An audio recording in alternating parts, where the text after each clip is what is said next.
Ramai beredar di Telegram rekaman Rusia yang meluncurkan serangan ke posisi angkatan bersenjata Ukraina pada Sabtu 18 Juni 2022. Dalam keterangan unggahan disebutkan pekerjaan UAV Kosek beraksi menghancurkan area berbenteng di dekat Vrubovka. Serangan udara taktis tepat menghantam area berbenteng Ukraina.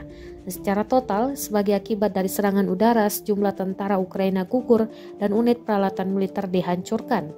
Selain itu, sejak awal operasi militer, lebih dari 3.000 kendaraan tank dan lapis baja Ukraina lainnya dihancurkan oleh Rusia.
Terima kasih sudah nonton. Jangan lupa like, subscribe, dan share ya.